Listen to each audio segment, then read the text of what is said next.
Good morning and welcome to the QUIXANT PLC investor presentation. Throughout this recorded presentation, investors will be in listen-only mode. Questions are encouraged and can be submitted at any time by the Q&A tab situated in the right-hand corner of your screen. Just simply type in your questions and press send. The company may not be in a position to answer every question it receives during the meeting itself. However, the company will review all questions submitted today and publish responses where it is appropriate to do so. Before we begin, I'd like to submit the following poll. And I'd now like to hand you over to John JL, CEO. Good morning, sir. Good morning. Thank you for dialing in to QUIXANT PLC's 2022 annual results presentation. So we're really pleased with how the year progressed. We made significant operational and financial and strategic progress during the year and delivered strong performance, but also positioned ourselves for long-term sustainable growth and a more diversified earnings stream. On the financial side, we delivered a record year of revenues for the group, which were ahead of initial expectations, and we also saw strong order intake signalling ongoing demand for our products and services. We also faced significant challenges, as many technology companies did during the year, around supply chains, but we managed those effectively with our global supply chain network to minimise the impact on our customers. And also, pleasingly, we progressed to start to recover some of the lost margins that we saw in 2021 with inflated component prices. We saw a good progress on our strategy, our growth strategy to diversify across multiple markets, and also around focusing in on how we offer customers within gaming a greater degree of outsource. We made good success and made investments into that. And also, from a financial point of view, we continue to have a strong net cash position, a robust balance sheet, and saw a return in the second half of the year to a build of our cash balances. So what is QUIXANT? QUIXANT is a global technology business. We help customers in a number of selected markets to outsource non-core aspects of their components of their products to us, allowing them to focus on the parts of their business which gives them the greatest commercial differentiation. We do that through a global team of very capable engineers covering hardware, software, display, and mechanical engineering disciplines. And that team spans 7 countries, and so we're a very global operation.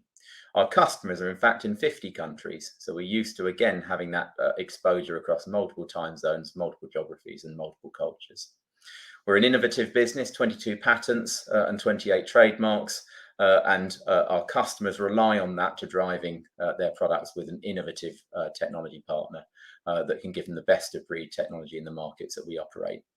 62% of the business comes from the gaming sector, and this is a casino gaming and slot machine market, and 6% of the business from the evolving broadcast offering where we're focused, and then we have a handful of business across a number of other industrial sectors, which are shown on the bottom right-hand side of the slide. Our track record of growth has been 19% CAGR since we floated in 2013. Company's been operating for 18 years since 2005. So the group's growth strategy, what do we do and how do we do it? We've successfully deployed this into the gaming market. We're successfully deploying it currently into the broadcast market, and in due course, we expect to do it in other sectors. So what we seek to do is to identify target markets where there is a technology debt, where something is happening in those markets. There's a trend occurring whereby the manufacturers in that market haven't got technology today that is going to be suitable for what the future holds. Having identified those key markets, and the broadcast is our next market after gaming, we seek to acquire customers within those target market segments. And one of our businesses, Densitron, which I'll come on to talk about in a moment, has got a very broad customer base across different sectors. And that customer base is very effective at allowing us to build out relationships at a much deeper level. And then having built out those relationships in target markets, we're able to undertake R&D exercise to develop more bespoke technology offerings and then penetrate further up the value chain within those key markets.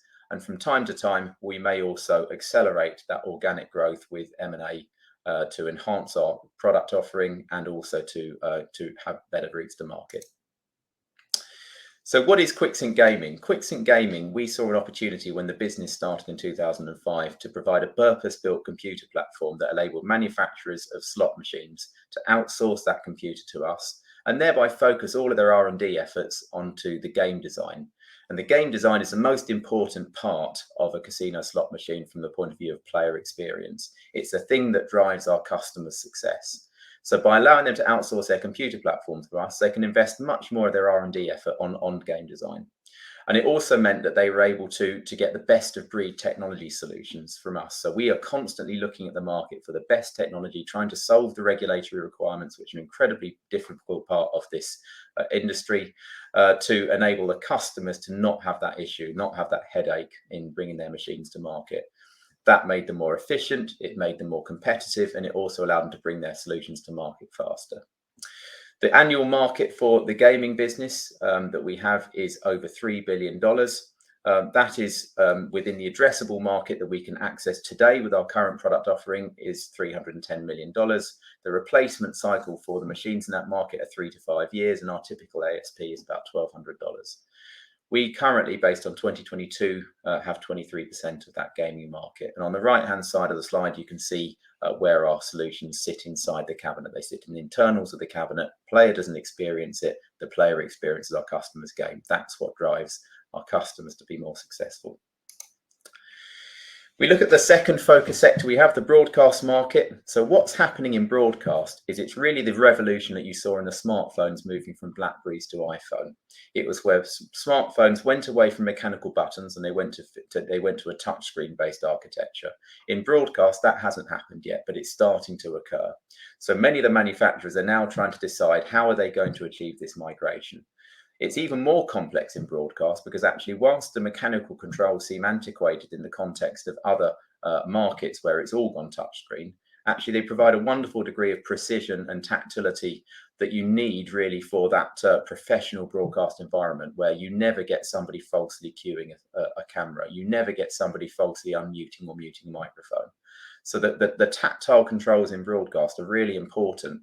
And so we've sought to develop innovative technologies around this space to blend the best of touchscreen, but also with tactility for certain mission critical functions.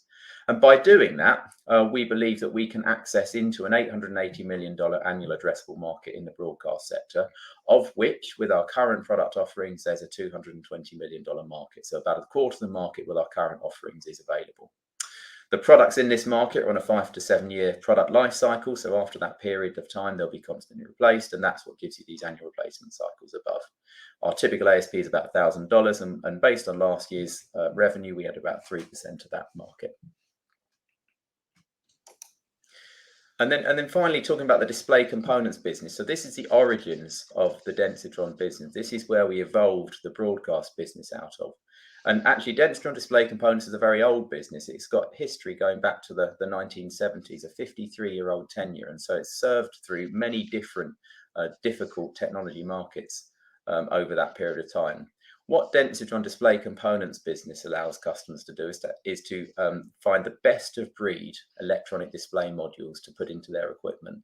We then will help them to specify that solution, be it environmental, be it technologies, display technologies that they would be best served to use, and then we help them to source those from manufacturers that are carefully selected in the Far East.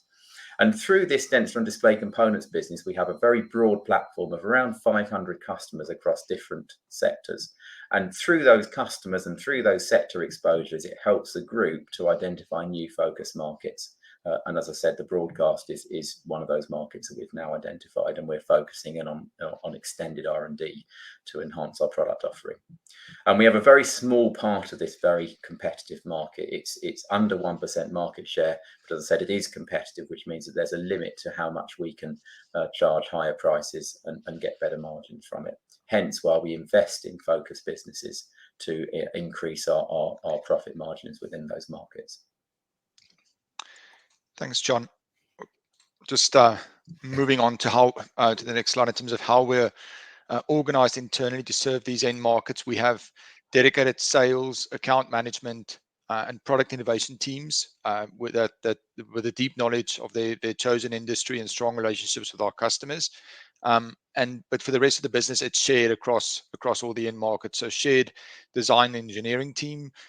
We've got supply chain and manufacturing based in Taiwan, close to our key suppliers and our manufacturers. And then finally, we have finance, legal, HR, shared service teams. We have a shared IT with a strong IT platform that is scalable.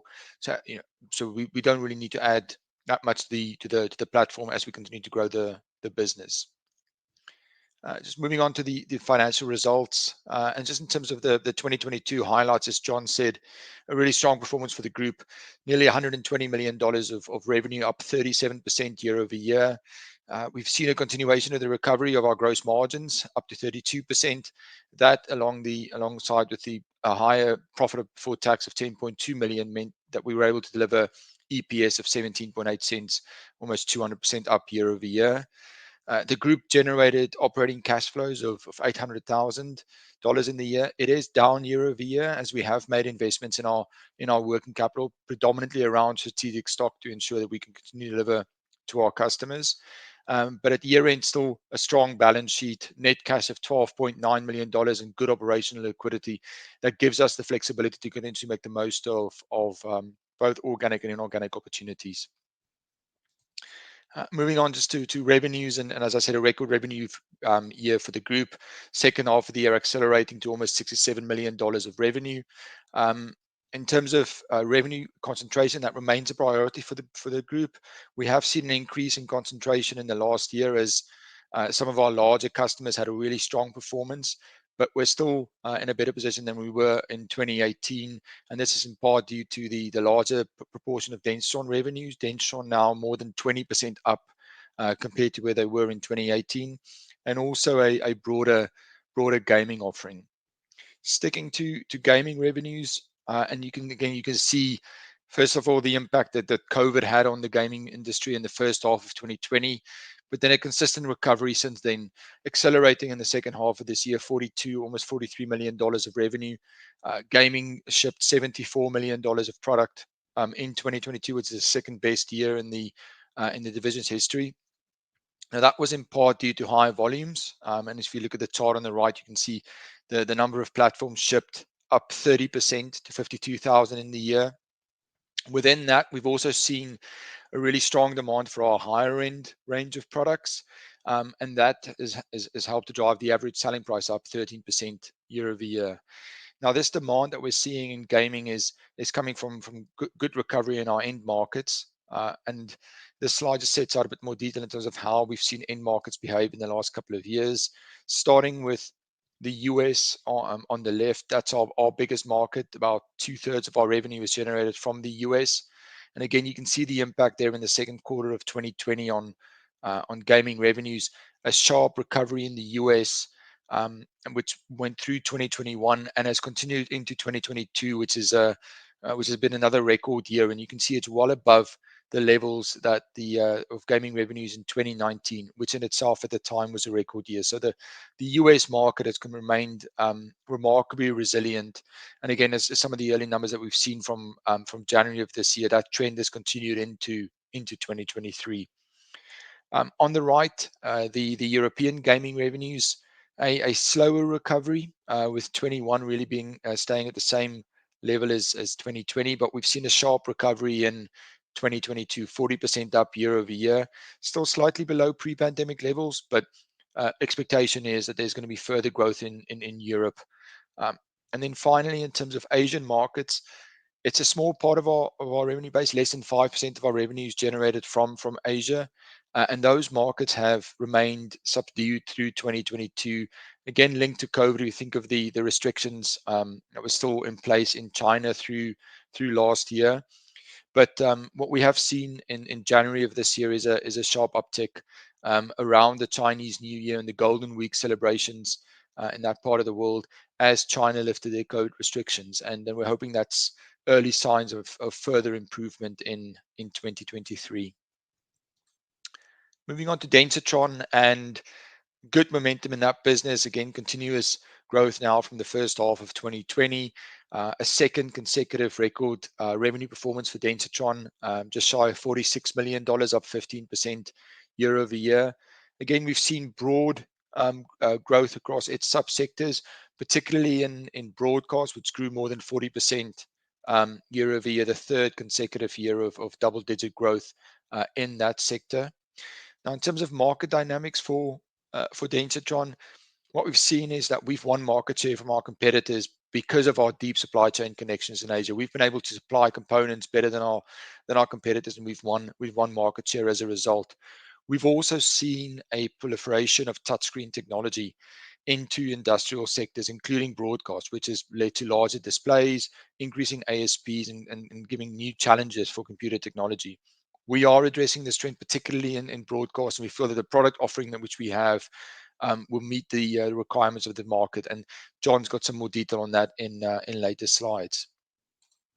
In terms of our gross margin, it's been a focus area over the last couple of years related to the supply chain constraints. We've seen that recovery that we first reported at the half year continue. So, and again, a further improvement in the second half of the year. And that's really twofold. First of all, from an internal perspective, as we deliver more revenues, we benefit from operational leverage, which improves our gross margin. And then secondly, external factors, we've seen that leveling off in component pricing at the end of the first half continue into the second half of the year, which has meant that the price rises that we put through has now started to positively impact margin. And then secondly, as global freight has returned to more normal levels, resulting in lower freight costs, that's also supported our gross margins. And looking forward to 2023, we expect these trends to continue with improved margins across both our gaming and Densitron divisions. So when we've talked about gross margins, it's really been in the context of the acute component crisis that technology markets worldwide experienced over the last couple of years. We've seen it most notably in around lead times, with lead times extending far beyond what they were normally, and also component inflation. And we took early action as a group through our strategic stock program, re-engineering, and also looking to increase customer prices. And we've been able to effectively address the impact of the supply chain constraints. Looking ahead to 2023, we expect these to start to ease as they have through this year, not return to full normal levels, but an improved position in 2023. And we feel that we are well placed to continue to address these issues. Just looking at profit before tax. So the top left is a bridge of profit before tax between 2021 and 2022, where we nearly doubled our profit, which is largely due to the higher sales volumes as well as the improved gross margin that we've just talked about. We have seen an increase in our operating expenses. This is due to an investment in headcount, predominantly around our sales and engineering heads, as we're looking to meet customer demand, drive future demand and meet that demand. We've also seen a return to more normal levels in some expenses such as travel, as international travels available again, and also marketing as trade shows have recommenced. Also included in our adjusted PBT is a provision of 900,000 that we took against the recoverability of balances owed by a customer that's involved in Chapter 11 bankruptcy protection filing that took place subsequent to the year end in February of this year. Now, it's our intent to recover that amount in full, but because of the uncertainty with any bankruptcy proceeding, we took the prudent view to provide for the amounts owed in full. The profit that we achieved of $10.2 million translates into a margin of 8.5%, which is up on 2021, but we recognize it's still below the levels that we generated back in 2018, 2019.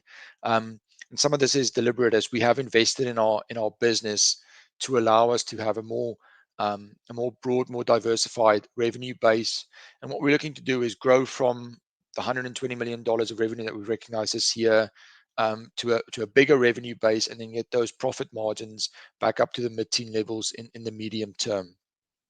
And then finally, just in terms of earnings per share, 17.8 cents in 2022, well up on the prior year, in part due to higher profits, but we've also benefited from a corporation tax credit of $2.1 million, which reflects the recognition of prior year tax losses, which we can apply to future taxable profits.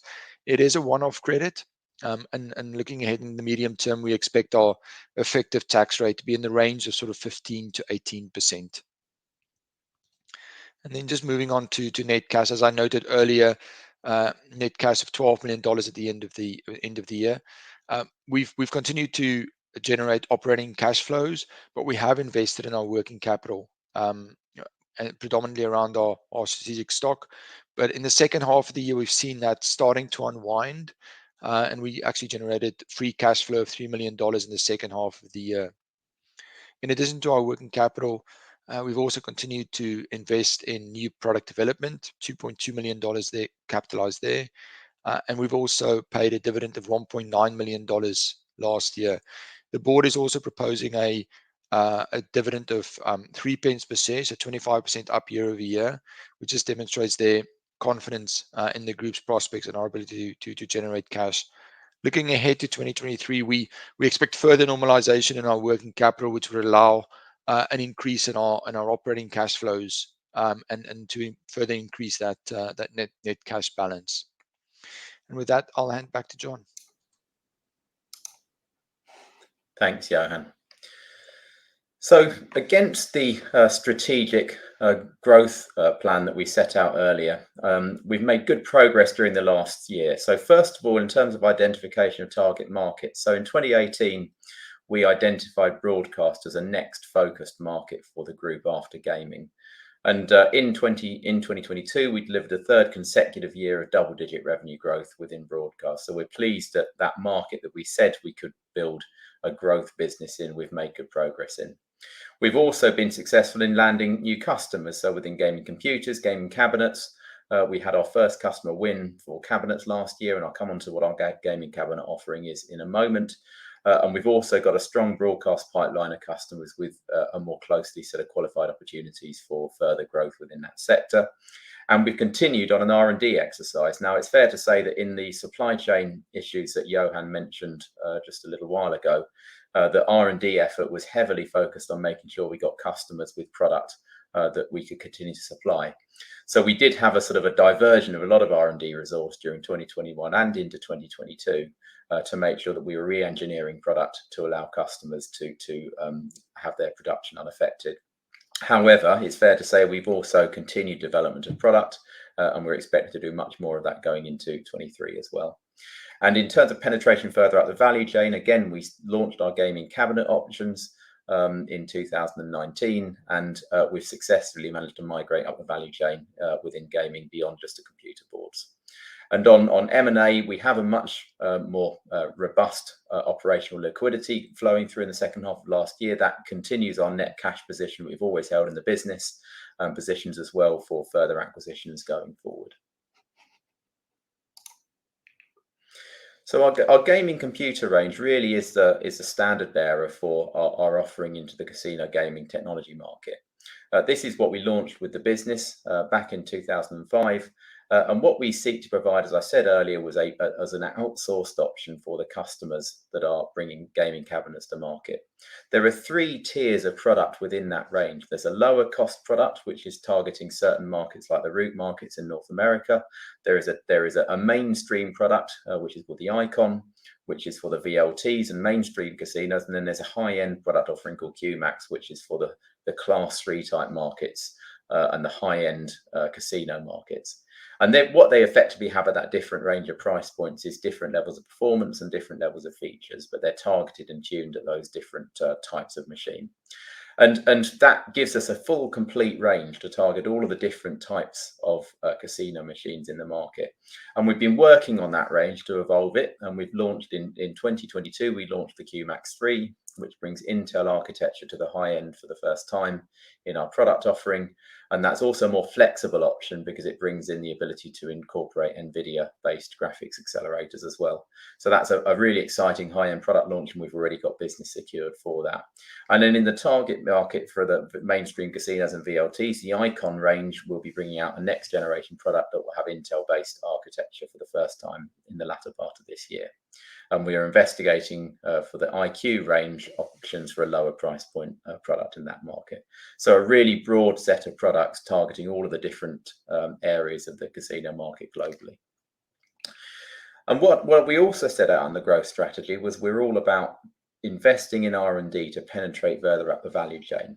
And this slide shows how we're seeking to do that within gaming. So when we started the company in 2005, it was all about having a gaming computer offering which allowed for customers to outsource. What we've since done is we've evolved that to incorporate cabinet solutions, which allows customers to outsource also the whole cabinet option to us. That means they can focus even more on the software area. But we've also found within that customers have been keen to outsource some of their game integration. So trying to get their games working on the cabinets. That's been something that's been a challenge for them. So we've also helped with that.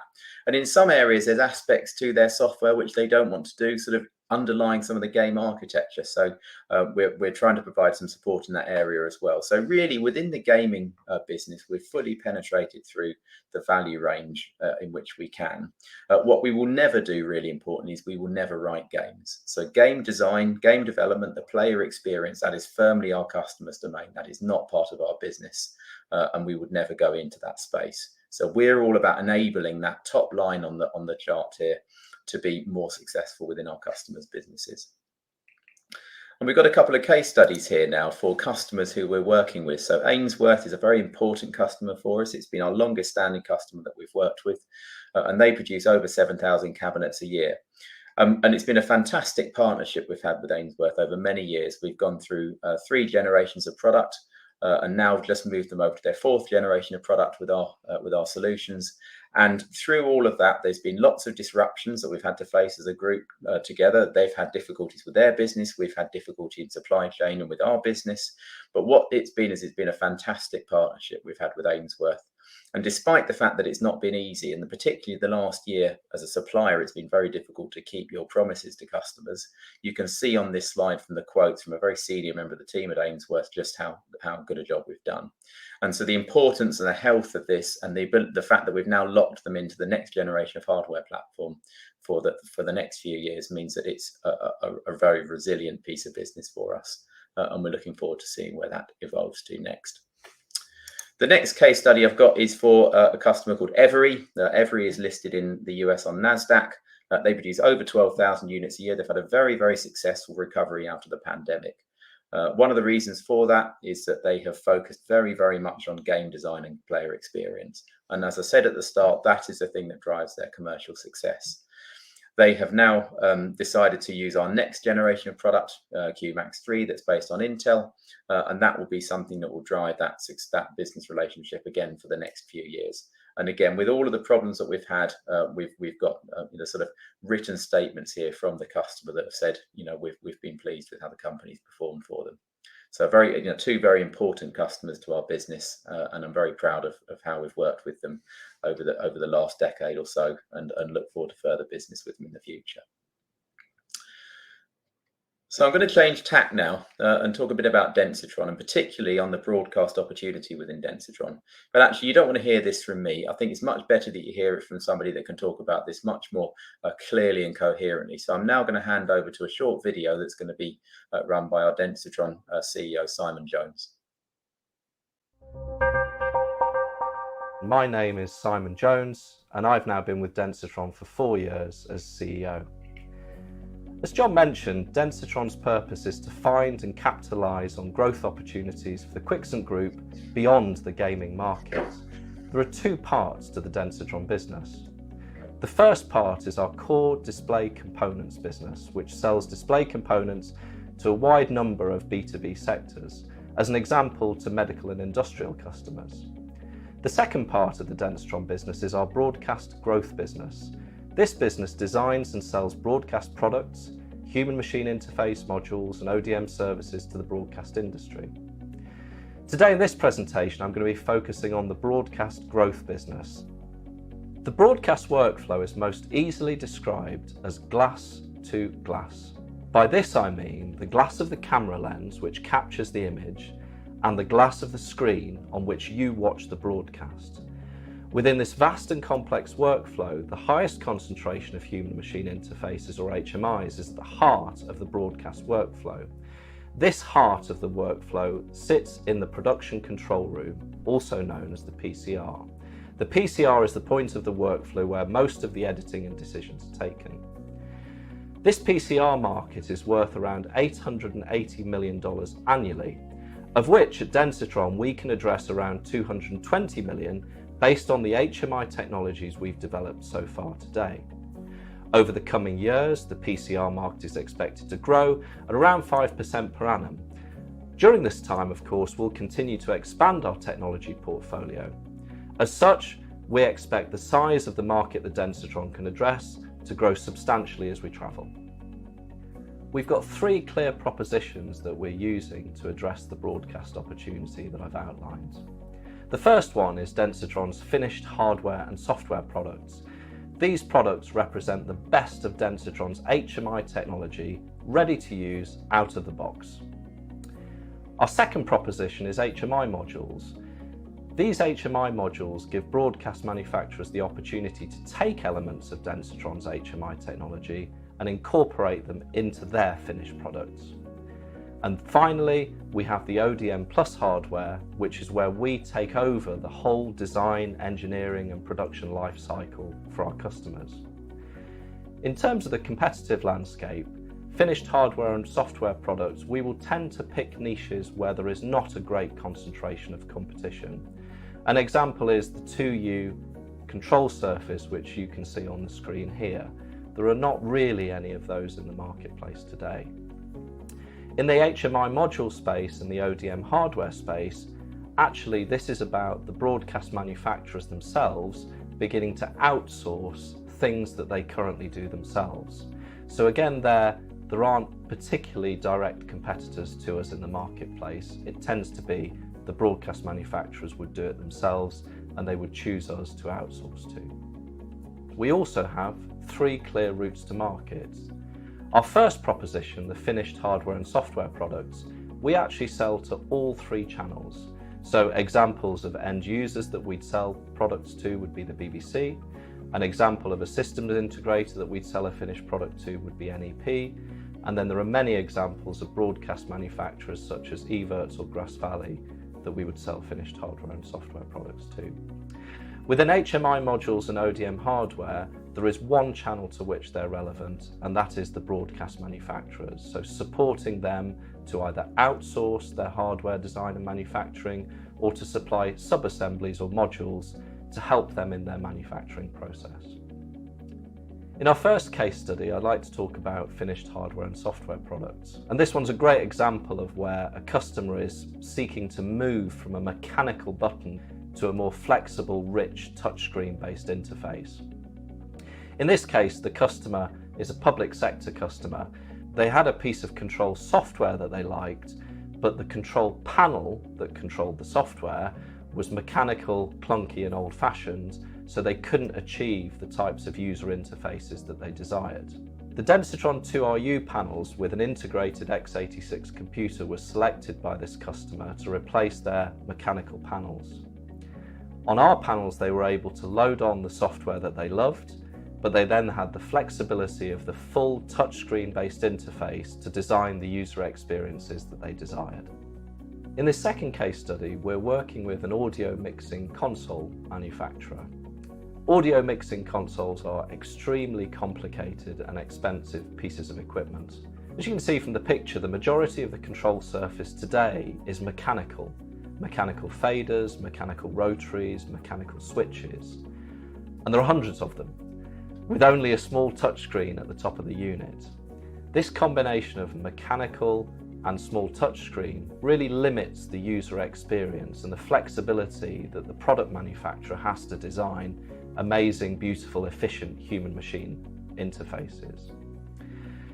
Where we've helped is our patent-pending Tactila technology allows the whole surface of this product to become a touchscreen, with rotaries being applied directly to the surface of the touchscreen without any drilling or electromechanical contact. This revolutionises the user experience possibilities for this broadcast manufacturer. Not only does it do that, it also simplifies the manufacturing process. And in this example, we will supply completed sub-assemblies of touchscreens with our Tactila technology affixed.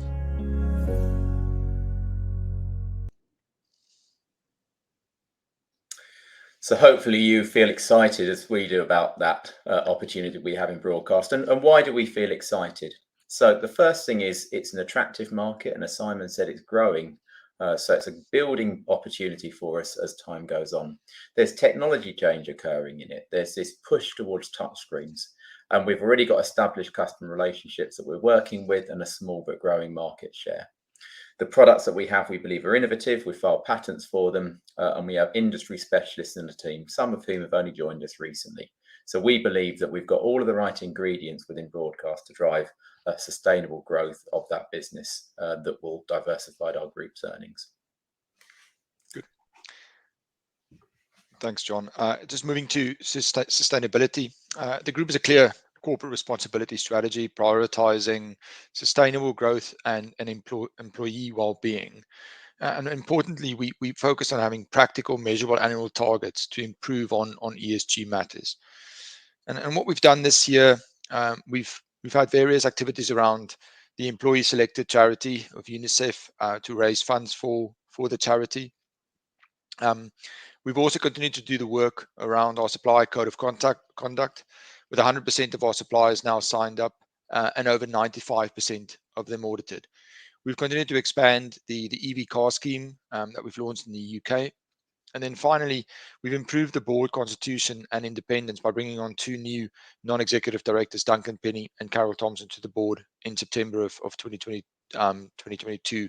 And they've already had a significant contribution to the board. And flipping over, I'm really excited to announce that we're changing our company name. So the PLC is going to be rebranded, subject to shareholder approval, as Nextech PLC, following the AGM on the 27th of April. Why are we doing this? Well, if we go back, QUIXANT was founded in 2005 as a technology business focused on the gaming market, the casino gaming market, serving the need for specialist technology solutions. And we've been successful in that over the last 18 years. We are now seen as a de facto standard for outsourced casino market technology.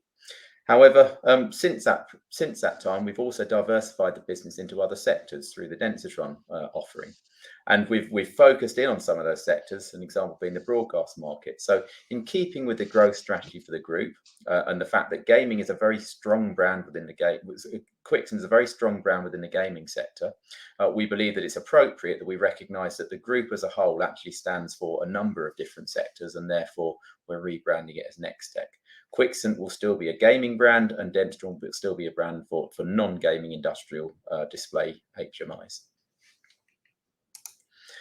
So in summary for the year, so we saw a very strong trading period through 2022, and we expect that to continue into 2023. And the order backlog that we have gives us further support for that outlook.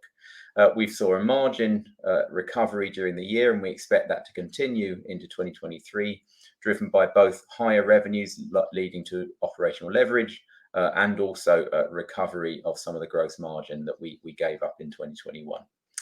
And investments that have been made into broadcast HMI and gaming cabinets, we believe will support medium-term growth. We're not going to be investing at the same rate as we did last year, but we expect to continue to make investments into that area.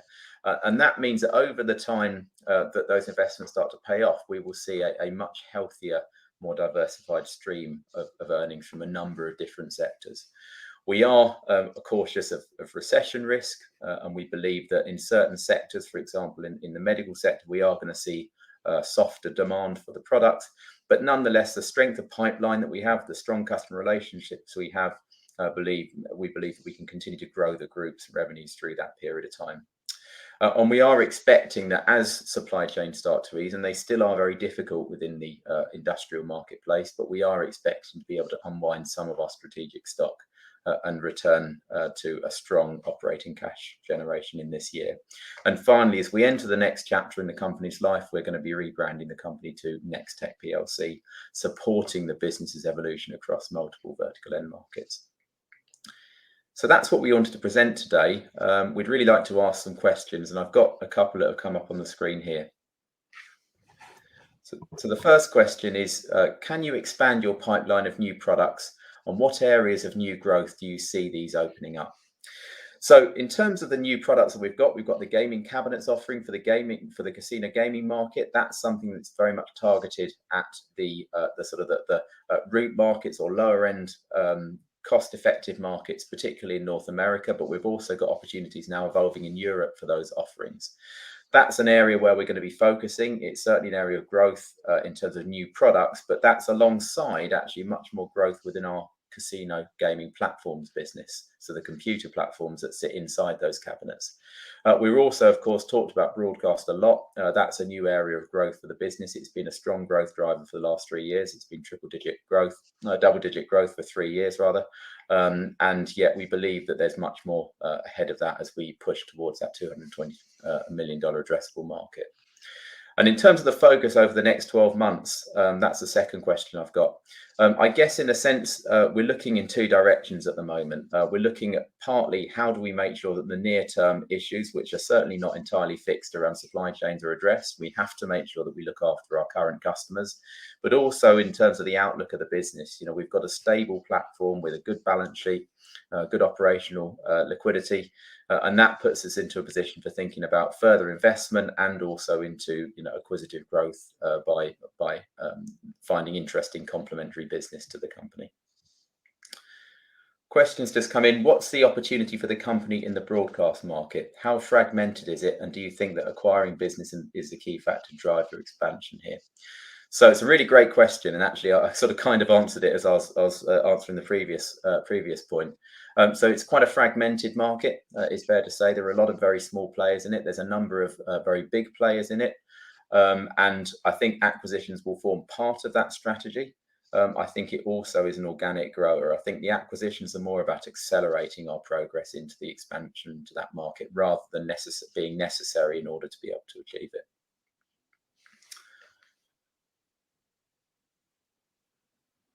Have we got any more questions at all?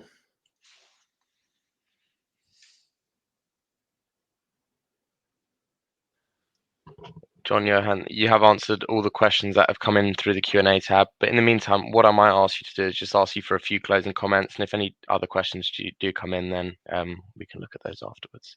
Okay, that's great. So just in summary, as I said at the beginning, we are pleased with the business's performance through 2022. It puts behind us many of the difficult years that we had as precursors to it. But also through those difficult years, we've continued to build out the business. And we weren't in a position after the pandemic, after the supply chain crises that we've seen, where we couldn't continue to support customers, and we certainly haven't had a massive rebuild effort on the business.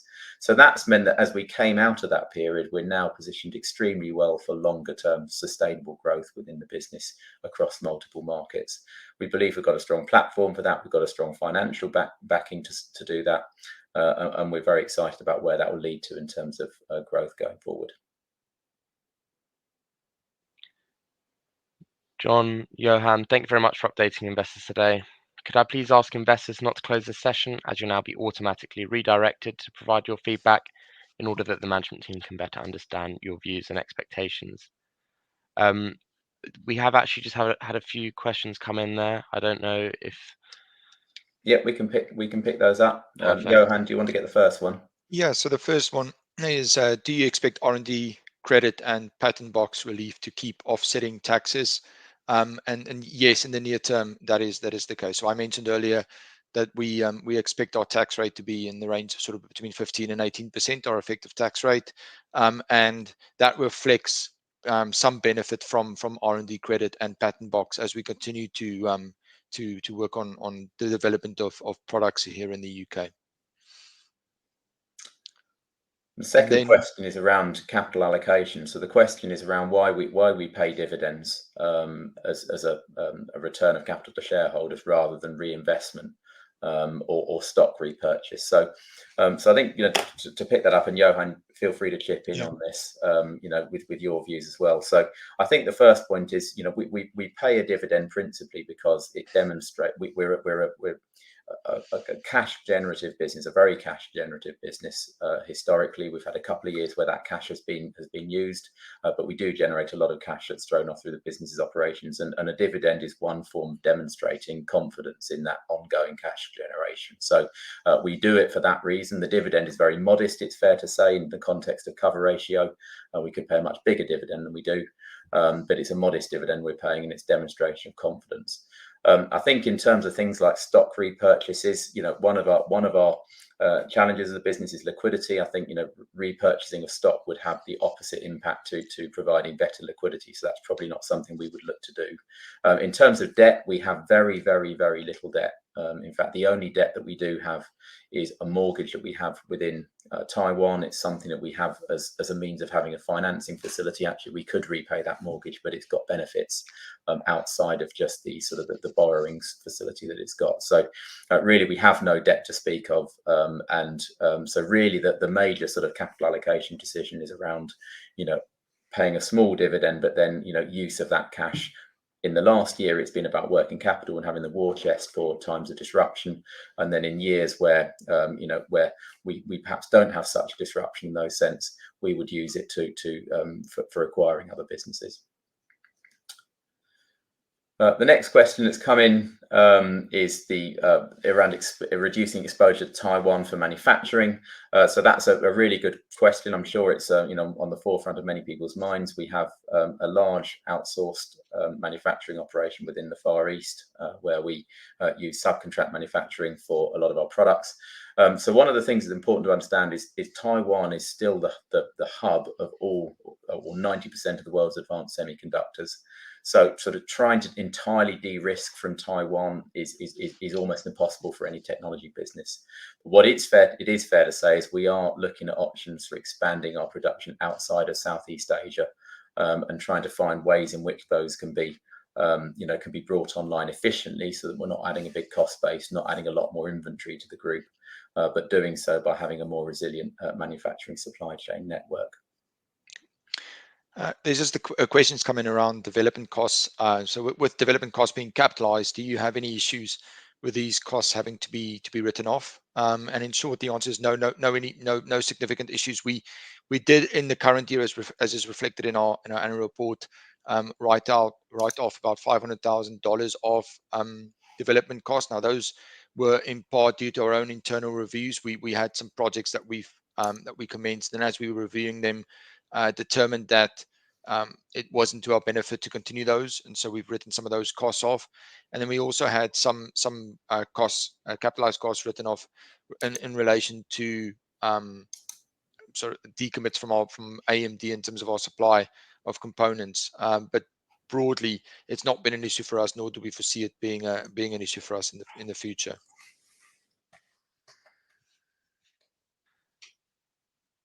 Perfect. Okay. If there's no more questions, I think that's everything answered. Perfect. That's great. Could I please ask investors not to close this session, as you'll now be automatically redirected to provide your feedback in order that the management team can better understand your views and expectations. This will only take a few minutes to complete, but I'm sure will be greatly valued by the company. On behalf of the management team of QUIXANT PLC, we'd like to thank you for attending today's presentation, and good afternoon to you all.